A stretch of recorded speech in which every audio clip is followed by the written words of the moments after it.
Muy buenas estudiantes del curso de Historia de Costa Rica. Les habla Jaro Leandro y soy su profesor de curso. Este video es la primera clase que no pudimos dar el lunes pasado en vista de que por un error involuntario yo no acudí a la clase. Eh, la clase de hoy se va a dividir en dos partes. Básicamente, la primera va a ser de el programa del curso, que es mi obligación compartirlo con ustedes, hablarlo.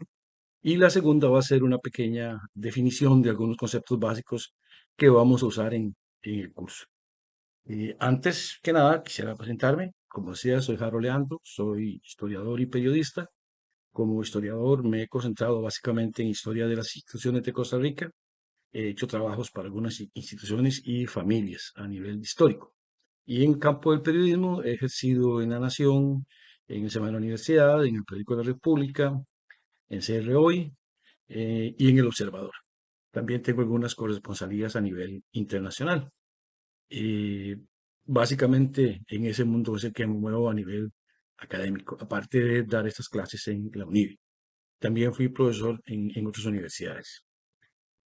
Hecho este preámbulo, vamos a lo que vinimos, el programa. El programa consiste en una serie de ítems que el objetivo principal de este curso es analizar Costa Rica desde cero, o sea, desde antes de que no hubiese nada, ningún ser humano en nuestro continente, hasta llegar al presente. Esto implica un avance muy rápido, tenemos que hacer un vistazo muy rápido, un barrido muy rápido de la historia de Costa Rica, con el objetivo de que ustedes tengan bases suficientes para entender lo que está pasando y vislumbrar el futuro. Ese es el espíritu de la historia, entender el presente y vislumbrar el futuro. Entonces, el objetivo general del curso es básicamente eso, analizar el desarrollo histórico de Costa Rica desde un punto de vista histórico y geográfico. No podemos obviar la importancia de la geografía en contexto en que nos movemos como país y como sociedad.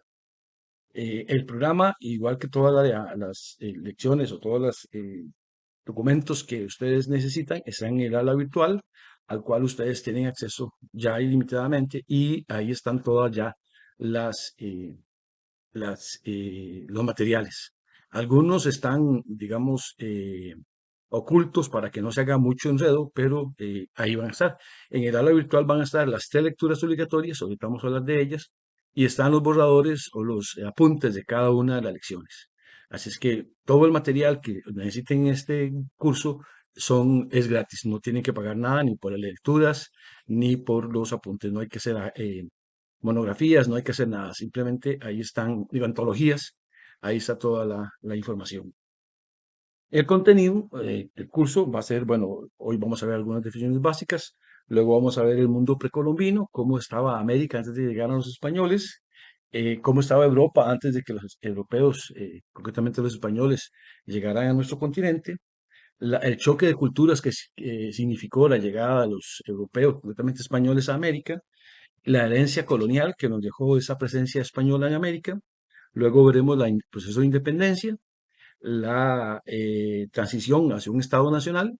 Veremos la formación del modelo agroexportador que siguió al modelo colonial. Luego iremos a la crisis que se da y a la llegada de un nuevo modelo, que es el modelo de sustitución de importaciones.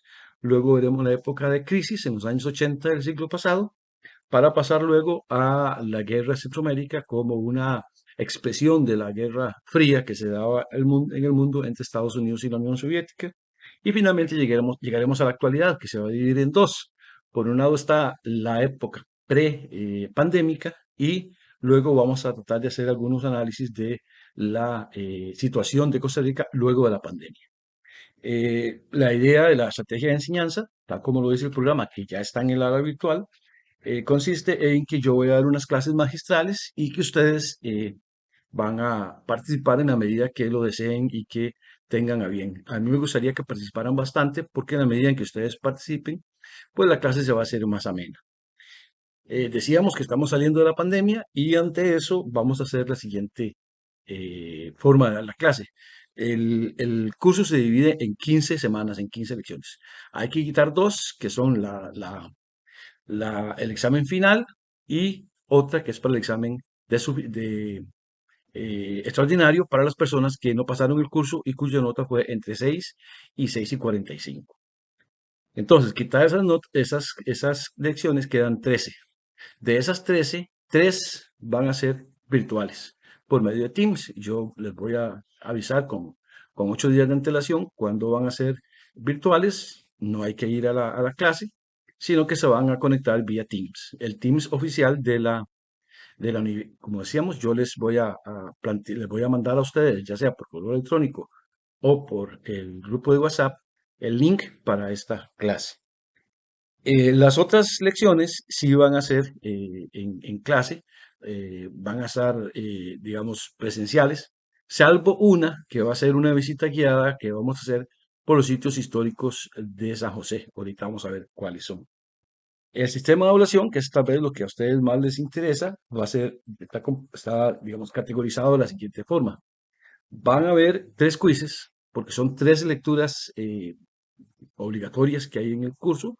Uno es La Brevísima, que es un libro escrito hace más de 500 años por Fray Bartolomé de las Casas. Otro es Una historia de Costa Rica, un excelente libro sobre la historia de Costa Rica. Y finalmente, una lectura de un periodista o un historiador norteamericano que explica cómo fue la llegada de Trump al poder. De esas 3 lecturas que ya están en el aula virtual, se va a hacer un quiz en fechas que ya casi vamos a ver cuáles son, y cada uno va a tener un valor de 5 puntos, y como son 3, los quizzes van a valer 15 puntos. De esa visita guiada que dije que íbamos a hacer por los sitios históricos de San José, ustedes tienen que hacer un reporte. ¿Con base en qué van a hacer los reportes? Con base en que van a ir a la visita guiada, que voy a dar yo. Hay unos apuntes en el área virtual que ya están en el área virtual y hay un vídeo explicativo de la visita guiada. Entonces, con base en esos 3 elementos, ustedes van a hacer un reporte y ese reporte va a valer un 10% de la nota. ¿Cómo será ese reporte? Bueno, hay libertad absoluta para que ustedes tengan creatividad. Puede ser un resumen de cada uno de los sitios. Pueden concentrarse en uno, que si yo, que tal vez siendo niños y niñas, el papá, la mamá, la abuela los llevó a la Biblioteca Nacional y entonces les gustó y quieren recordar eso. O que fueron a la Fábrica Nacional de Licores, o que fueron al Templo de la Música, etcétera. Puede ser, ha habido casos en que me hacen un poema, o me hacen una canción, o me hacen una caricatura. En fin, hay libertad absoluta para dejar volar la imaginación y plantear ese reporte. Otro ítems que se va a evaluar es que durante el cuatrimestre vamos a hacer grupos de 3, 4, 5 personas. Ahí ustedes verán cómo se organizan. Y cada grupo va a escoger un tema de investigación, y ustedes van a hacer 2 trabajos independientes de ese trabajo de investigación. Un trabajo escrito que tiene que cumplir con todas las normas básicas de un trabajo universitario, que tiene que tener introducción, que tiene que tener índice, que tiene que tener portada, que tiene que tener objetivos, marco teórico o histórico, desarrollo, conclusiones y bibliografía en el formato APA. Ese es un trabajo de investigación, como ya supongo que ustedes están acostumbrados a hacer. Les hago una solicitud a que por favor cuídense de hacer plagio, porque hay formas de determinar si hay plagio, y en caso de plagio, pues estaremos en problemas. ¿Cuáles son esos temas de investigación a los que ustedes tienen acceso? Bueno, son varios. Me han pedido las decanas que en este cuatrimestre lo haga con temas de salud. Antes lo hacía sobre diferentes temas: el Estadio Nacional, la pobreza, los indígenas, etc. Pero ahora me han pidieron que a partir de ahora lo haga sobre temas de medicina, temas que tengan que ver con la carrera de ustedes. Yo he propuesto algunos temas como el impacto del COVID en la sociedad costarricense, el papel de la Caja Costarricense de Seguro Social durante la pandemia, la pertinencia de la vacuna del COVID-19, los efectos psicológicos que dejará la pandemia o que está dejando, y cualquier otro tema que ustedes consideren a bien y que podemos entrar en acuerdos, ¿verdad? Si ustedes tienen algún tema ya desarrollado, pues lo podemos hacer sin mayor problema. Ese es el producto número 1 del trabajo de investigación. El producto número 2 es una exposición que se va a hacer en clase, ya casi vamos a ver las fechas, y ustedes en los grupos van a exponer. La idea es que todos y cada uno de los integrantes participen en esa exposición. Cada uno de los 2 elementos del trabajo de investigación, ya sea el trabajo escrito o la exposición, vale 20% de la nota. Queda un 35% que será para un examen final. Solo un examen habrá en el curso y ese examen, ya vamos a ver la fecha, vale un 35% de la nota. Ese examen va a ser a libro abierto. Eso quiere decir que ustedes pueden revisar cualquier cosa que se ha escrito.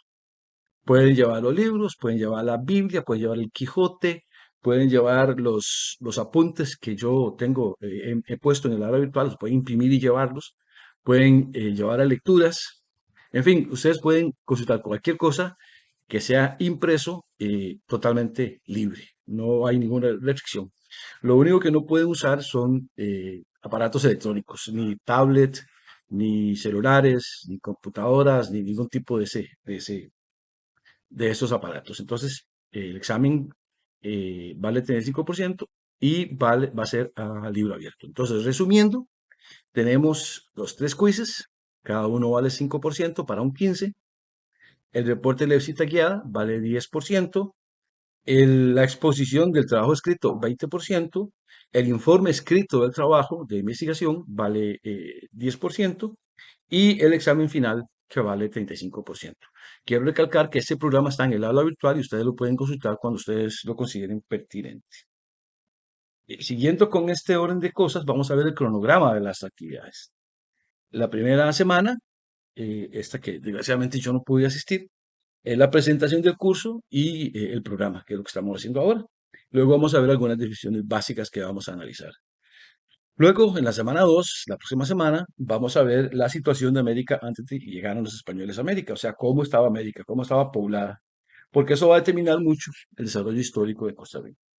Luego veremos cómo estaba Europa antes de que los españoles llegaran a América, cómo era la Edad Media, cómo era esa sociedad de Europa occidental que no conocía todavía América.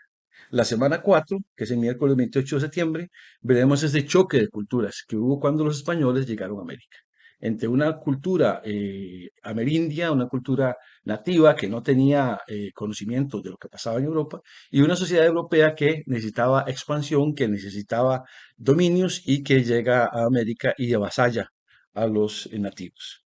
Luego pasaremos a la semana 5, que vamos a ver la colonia y su herencia. ¿Qué nos dejó la colonia? Que muchas cosas todavía están vigentes en nuestra sociedad. Luego veremos el proceso de independencia, cómo logramos la independencia de España, cuáles fueron los movimientos que se hizo. La semana 7, que es el miércoles 19 de octubre, veremos la formación de la República Costarricense y ese día haremos el primer quiz. El día miércoles 19 de octubre haremos el quiz de la brevísima. Y recalco que la brevísima deben empezar a leerla pronto porque es un libro que fue escrito hace más de 500 años y es muy densa. Y también utiliza palabras que ya no existen, que ya desaparecieron, como aquesta y esas cosas. Entonces, tienen que hacerlo con mucha calma, con mucha paciencia para poder entenderlo. Si ustedes se leen el libro la noche antes del quiz, es muy difícil que salgan bien. ¿Por qué? Porque no van a entender muchas cosas. Hay que estar con un diccionario o con Google buscando algunas definiciones que se presentan en ese libro que ya no, las palabras ya no existen hoy en español. El miércoles 26 de octubre haremos la visita guiada por el centro de San José.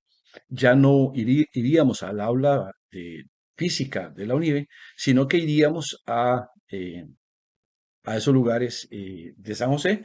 Empezaremos por la estación El Atlántico, ahí por la Biblioteca Nacional, por la California, digamos, para que ustedes me entiendan.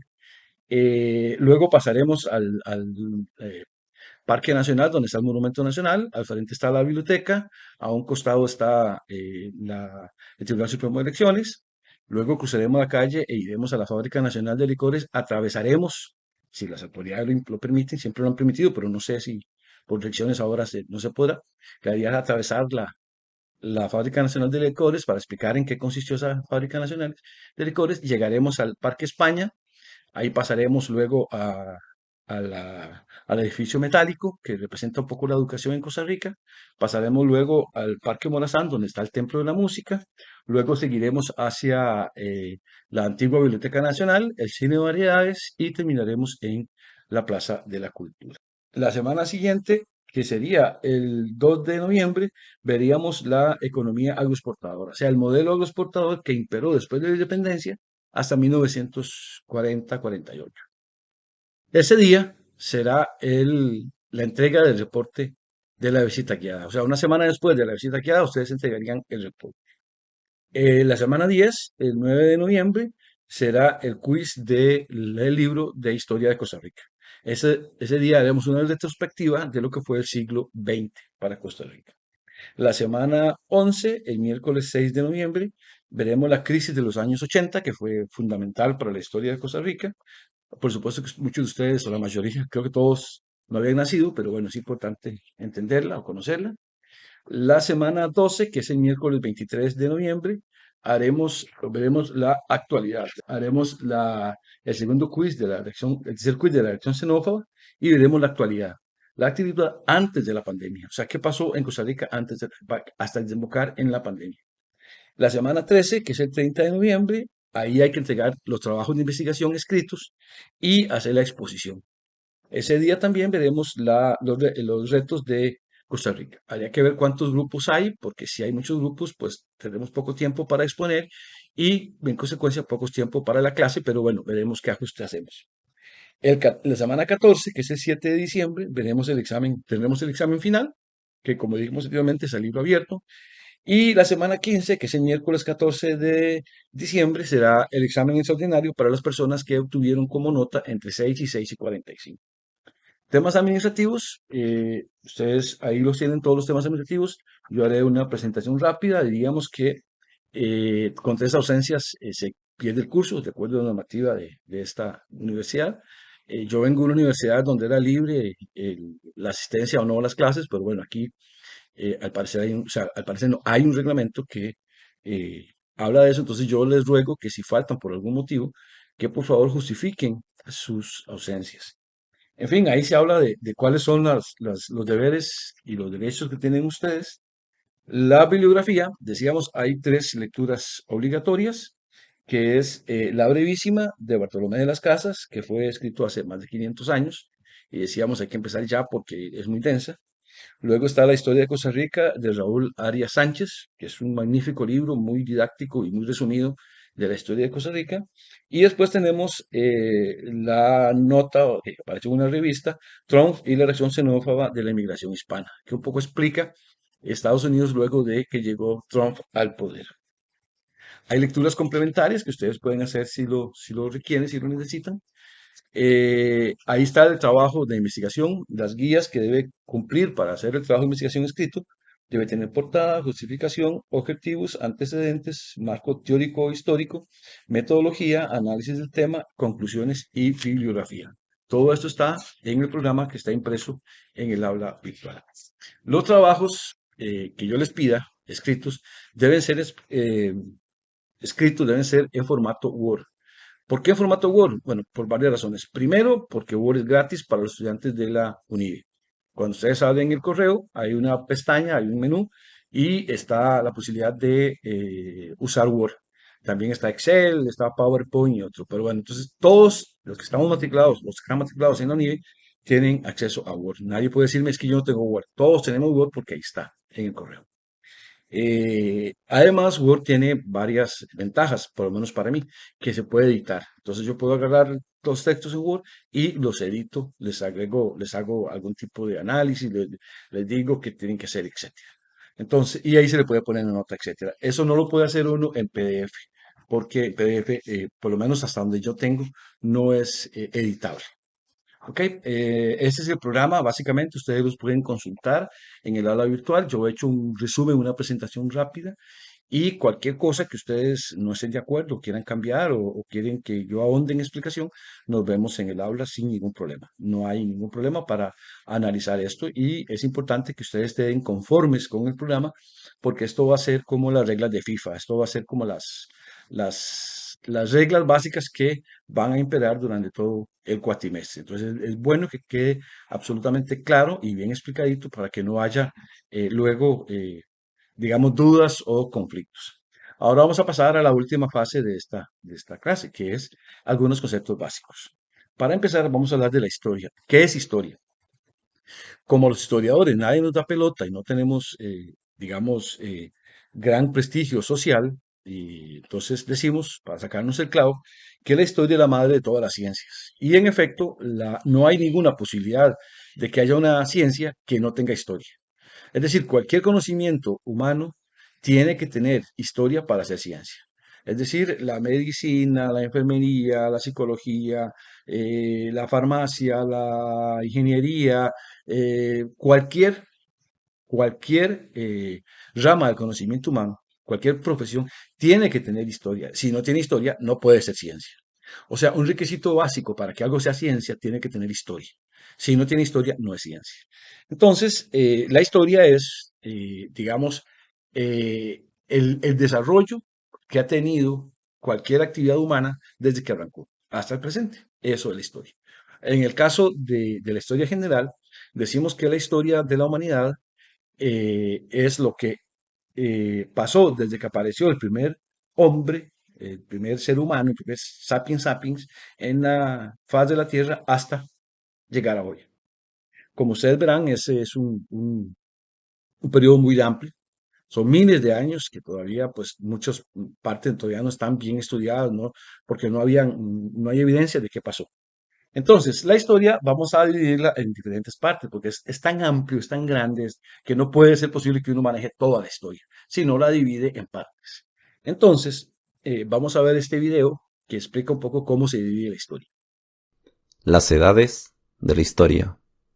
Primero, debemos trazar nuestra línea de tiempo y lo dividimos de manera proporcional de 1000 en 1000 años, ya que nos ayudará a ubicar de manera precisa los datos que necesitamos.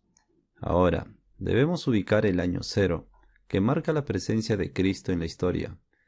También el año 1000 a.C., 2000 y 3000.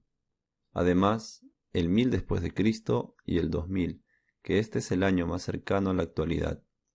En primer lugar, identificamos en esta parte de nuestra línea de tiempo a la prehistoria, que durará hasta el año 3500 a.C. En él se reconocen dos etapas: el Paleolítico, que se desarrolla hace 2.5 millones de años, conociéndose también como Edad de Piedra, donde los hombres desarrollan herramientas hechas con este material. También encontramos el Neolítico, desarrollada a inicios del año 7000 a.C., denominada etapa de la piedra pulida, y gracias a ello se favorece a la aparición de la agricultura y a la domesticación de animales. ¿Recuerdas que ubicamos el año 3500 a.C.? Es aquí que aparece la escritura, donde el hombre llega a poner por escrito los diversos sucesos que vive desde esa fecha en adelante. Es por ello que desde este punto se habla de historia. Las primeras civilizaciones que se desarrollaron fueron Egipto y Mesopotamia. En Egipto fue a través de los jeroglíficos, donde el significado de las palabras se presenta en símbolos o figuras. En cambio, en Mesopotamia fue a través de la escritura cuneiforme, hecha en tablillas de arcilla, a través de cuñas, para grabar caracteres, de ahí su nombre. Y es desde aquí que se dan en todos estos años, hasta el 476 después de Cristo, la Edad Antigua. Pero ojo, no olvidar que en toda esta etapa también se desarrollan otras grandes civilizaciones, como los fenicios, los persas, la civilización hebrea, China, India, entre otros. Y una de las más notables en todos estos años, la cultura griega. Ahora, observa estos años. Desde el 753 a.C. aparecen los romanos, que llegaron a conformar una civilización muy poderosa. Formaron un gran imperio que dominaba el Mediterráneo y sus alrededores, incluso Egipto. Pero no fue hasta el 395 de nuestra era que gracias al emperador Teodosio se divide Roma en dos partes para sus dos hijos, una parte occidental para su hijo Honorio y una oriental también conocida como Constantinopla para su otro hijo, Arcadio.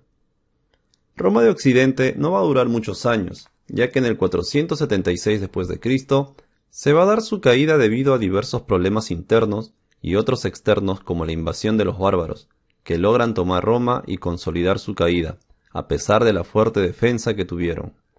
Pero Roma de Oriente es otra historia, aunque con el mismo final, ya que va a durar unos 1000 años más hasta su caída en 1453 a manos de los turcos otomanos. Esto ocurre en la llamada Edad Media, que durará hasta el 1492 después de Cristo. En este periodo identificamos tres etapas: la temprana, hasta el siglo VIII, donde se fusionan las culturas germánicas y la latina; la alta hasta el siglo XI, donde se da el auge del feudalismo, y la baja, donde gracias a las actividades económicas en las ciudades aparece una nueva clase social, la burguesía. Este periodo finaliza con el descubrimiento de América, que se da por la búsqueda de nuevas rutas comerciales hacia la India y China. Después de ese gran hallazgo, la siguiente edad en la historia es la Edad Moderna, que durará hasta el año 1789 después de Cristo, cuando la población francesa, que vivía con hambre, frío por los inviernos extremos y en la más profunda pobreza, decide levantarse frente a la indiferencia de su rey Luis XVI y su esposa María Antonieta, en lucha por sus derechos. Es así que deciden decapitarlos, marcando el fin de la concentración del poder en las grandes monarquías, para dar comienzo a una nueva era donde las sociedades deciden construir su futuro a través de la democratización política, modelo francés que muchos países tomamos hasta el día de hoy, es decir, la edad contemporánea.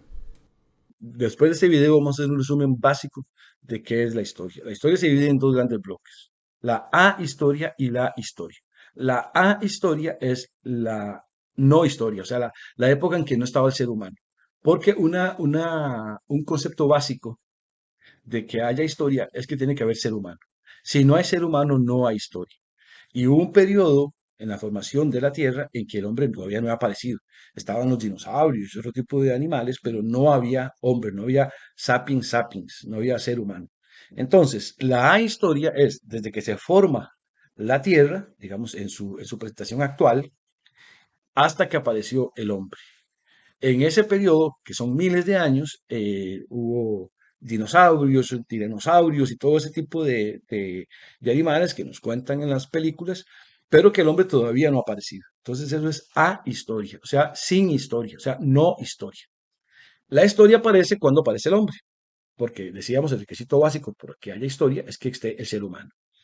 Entonces, está primero la ahistoria, que es cuando el hombre no estaba en la tierra, luego la historia se divide en unas partes, que la primera es la prehistoria es que está el hombre, pero todavía no está la escritura.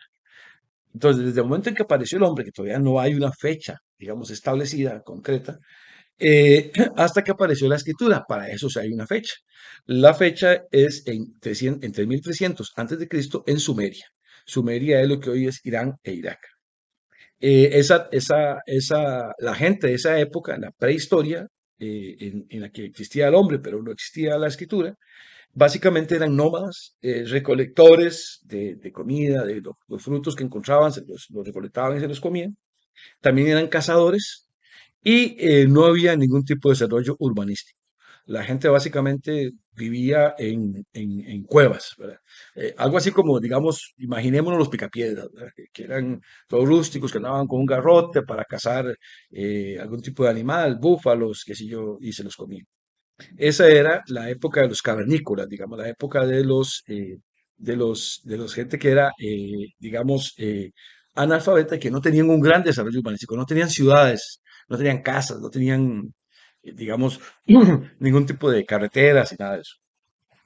Luego empieza la historia antigua. La historia antigua arranca con la aparición de la escritura, decíamos, en Sumeria, en el 3300 antes de Cristo, y concluye con la caída del Imperio Romano. Esa época, la historia antigua, es la época de los grandes imperios. Está Babilonia, Mesopotamia, Asiria, Grecia, Platón, Sócrates y todos esos grandes pensadores. Está Egipto, está Persia y Roma. Roma con sus emperadores, con Nerón y todo eso que vemos en las películas de Semana Santa. Esa época de los grandes imperios, ya sí hay, aquí sí hay desarrollo urbanístico, ya hay grandes ciudades, grandes imperios. eh, y no, básicamente había escritura, o sea, ya había aparecido la escritura, queda un buen registro, se le puede seguir, digamos, históricamente cómo era la sociedad porque hay cosas escritas. El modo de producción de esa época era la esclavitud. O sea, un imperio dominaba a un montón de pueblos, los sometía a la esclavitud para que trabajaran por ellos. Así se quedaron grandes instalaciones o grandes edificaciones en la edad antigua. Esa edad antigua, decíamos, cayó con una caída del Imperio Romano. El Imperio Romano de Occidente, porque habían dos imperios romanos. O sea, el Imperio Romano al final se divide en dos. El Imperio Romano de Occidente, que es el que estaba en Roma, y el Imperio Romano de Oriente, cuya capital estaba en Constantinopla, lo que hoy es Turquía. El que cae en este relato va a ser el Imperio Romano de Oriente, o sea, la que estaba en Roma. El otro, Constantinopla, continúa. Claro, ahí se habla griego, son ortodoxos, tienen poca relación con Occidente, pero son romanos y piensan como romanos. ¿Por qué cae el Imperio Romano de Occidente? Bueno, básicamente por la incursión de pueblos germánicos, bárbaros, que venían de Asia o Euroasia.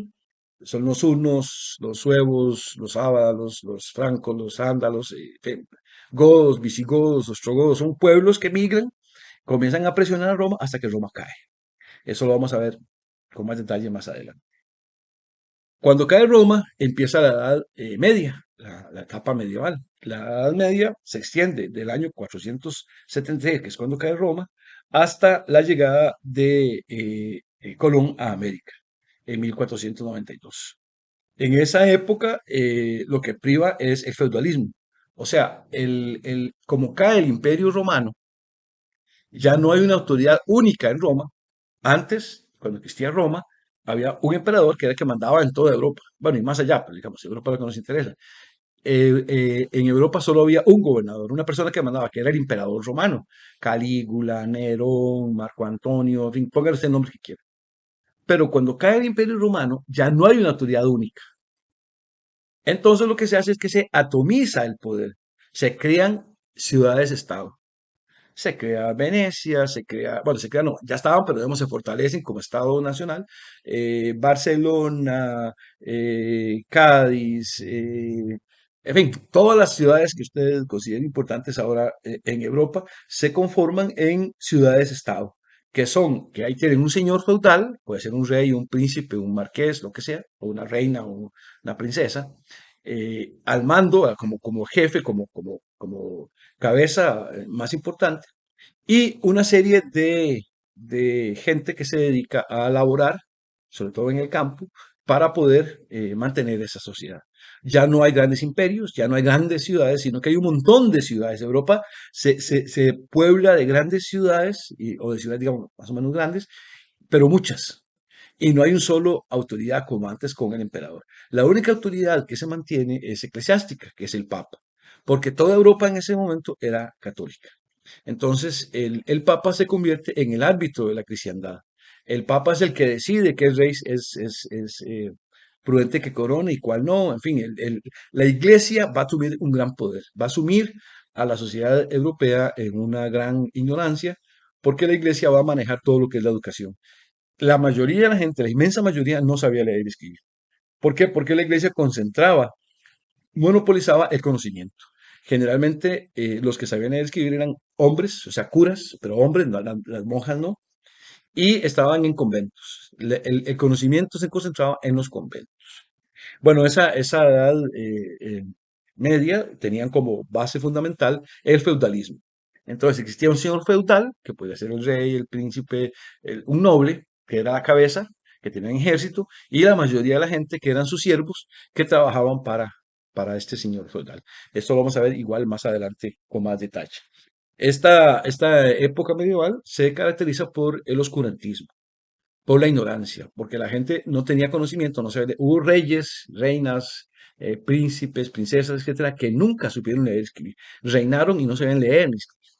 ¿Por qué? Porque la iglesia concentró el conocimiento. Bueno, esa edad medieval cae con la llegada de Colón a América. Ahí empieza la edad moderna, que arranca en 1492 con la llegada de Colón a América y concluye con la Revolución Francesa en 1489.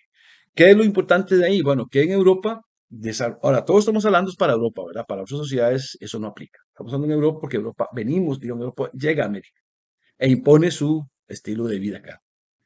Decíamos, en esa época moderna predomina el absolutismo monárquico. Es cuando se crean los protoestados, los que luego van a ser naciones. Se crean los imperios más o menos grandes o las sociedades más o menos poderosas. Francia, España, Italia, bueno, Italia es un poco más tarde. Países Bajos, que ahora se llama Holanda, Verona, en fin, grandes ciudades y ya un poco más extensivo, que tienen un rey absoluto. Se crea el absolutismo. Eso significa que es un rey que o que, digamos, se convierte en el dueño y señor de todo un territorio. Ya no es un territorio pequeño, sino ya es algo más amplio. Es Luis XVI, Luis XV, Carlos I de España y Quinto de Alemania, en fin, son reyes muy poderosos, son reyes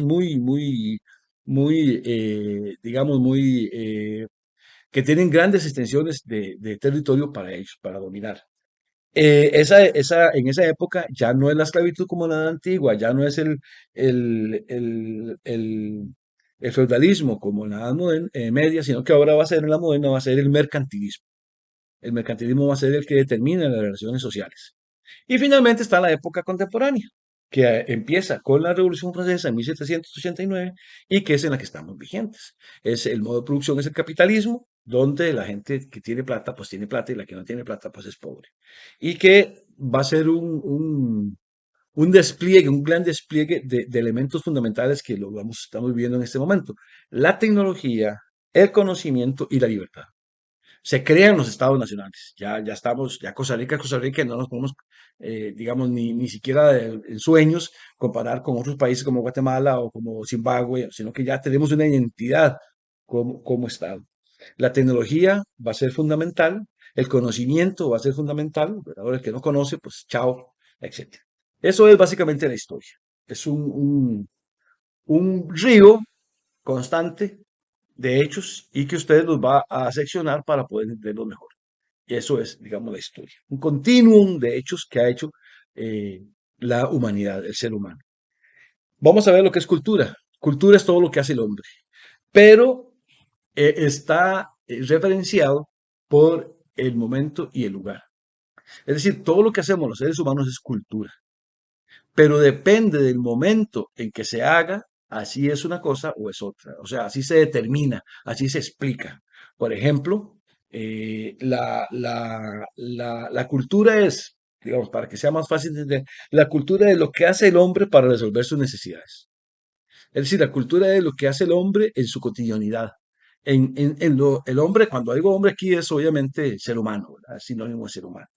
Entonces, la cultura es lo que hace el hombre para resolver sus necesidades de acuerdo a rasgos como la cultura, la espiritualidad, la intelectualidad y los elementos materiales.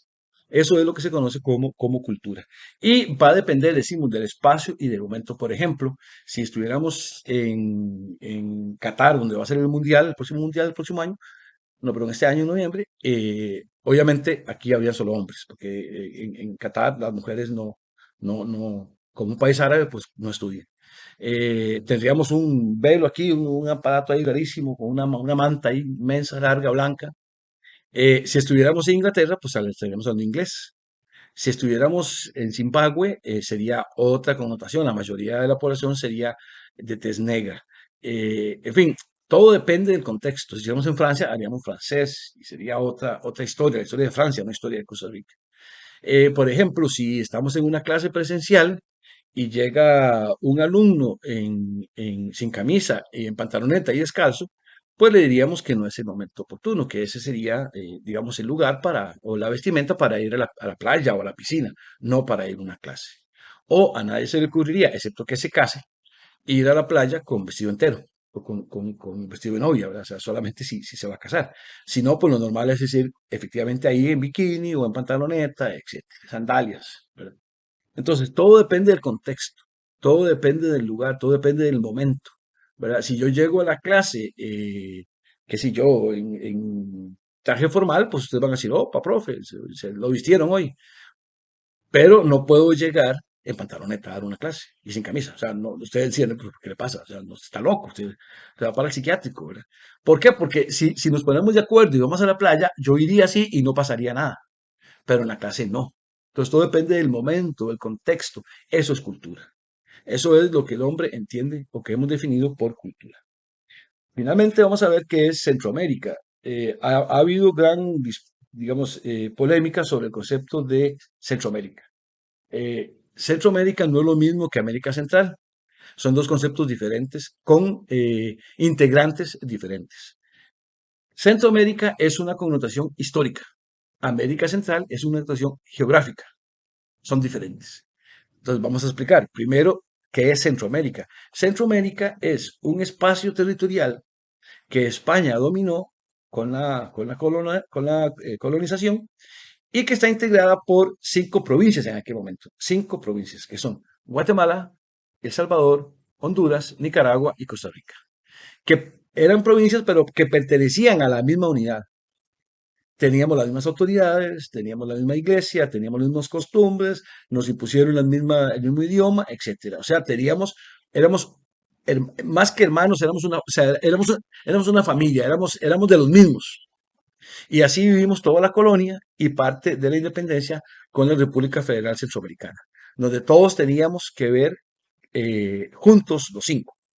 No había diferencia entre un nicaragüense y un costarricense para España ni para nadie. O sea, era lo mismo, solo que uno está en una parte geográfica y otro sin otra.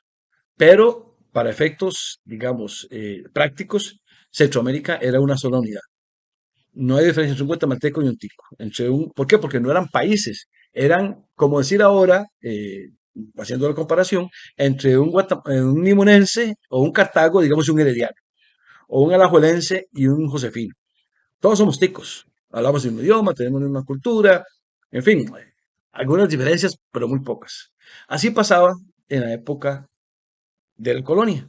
Centroamérica era una sola unidad, pese que existía una provincia que se llamaba Guatemala, El Salvador, Honduras, etcétera, pero éramos una sola unidad. Esa unidad se mantiene unida, históricamente unida, compartiendo autoridad, compartiendo religión, compartiendo ejército, compartiéndolo todo. Viene la época de independencia, se mantiene unos años con la República Federal Centroamericana y luego se dividen en países. Pero sigue siendo Centroamérica. América Central es otro concepto, es geográfico. ¿Por qué? Porque cuando Estados Unidos se convierte en el gran imperio, para ellos era muy fácil dividir América en dos grandes bloques. Suramérica, que es Argentina, Brasil, etcétera, etcétera, etcétera, y Norteamérica, que era Canadá, Estados Unidos y México. Pero en el centro había una partecita. Ellos le comenzaron a decir América Central. Y ahí embutieron a todo lo que estaba geográficamente ahí, que es Centroamérica, o sea, Guatemala, Honduras, Salvador, Nicaragua y Costa Rica, más 2 países que no tienen que ver nada históricamente con Centroamérica. Uno es Panamá. Panamá pertenecía a Colombia. Bueno, en primer lugar pertenecía al virreinato de la que estaba Colombia como capital. Luego se independiza y Panamá sigue siendo parte de Colombia. Ya se había separado Venezuela. Y es hasta 1903 que Estados Unidos invade Panamá, separa una parte de Colombia, a cuyo territorio le van a poner Panamá, lo van a independizar, le van a imponer el canal de Panamá y luego lo independizan. Entonces, nosotros, los demás centroamericanos, o sea, los que sí somos de Centroamérica, no tenemos nada que ver con Panamá, pese a que hablamos español, pese a que somos católicos, pese a que venimos de España, etcétera, etcétera, toda una serie de coincidencias, pero históricamente no tenemos ninguna relación con Panamá. Y el otro componente es Belice, con ese menos. Belice, desde la época colonial, fue tomado por Gran Bretaña y ahí llevaron muchos afrodescendientes en calidad casi de esclavos o de esclavos. Luego ellos se independizaron, o digamos, se liberaron. Y durante casi toda la colonia fueron un territorio que ellos llamaban un protectorado. El protectorado de Belice en América. O sea, Inglaterra consideraba a Belice parte de su territorio sobre el cual ejercían un protectorado, o sea, lo protegían con sus ejércitos. Entonces, Belice no tiene mucho menos que ver nada con nosotros. Digamos que el territorio de Belice es lo que menos se asemeja, porque no hablan español, no son católicos, sino anglicanos, la mayoría son afrodescendientes, a diferencia del resto de Centroamérica, cuya mayoría es, digamos, ladina, o sea, digamos, criolla, mestiza. Eso es básicamente, digamos, hay que tener claro, porque cuando hablamos de Centroamérica, estamos hablando de las 5 eh, que ahora son países y antes eran provincias de Centroamérica, que son Guatemala, Honduras, Salvador, Nicaragua, Costa Rica. Eso es lo que se conoce históricamente como Centroamérica. América Central son esos, más artificialmente los engulleron, los embutieron a Belice y a Panamá. Esos son los conceptos básicos. Hay dos más ahí, pero para no aburrirlos, los pueden leer en el aula virtual.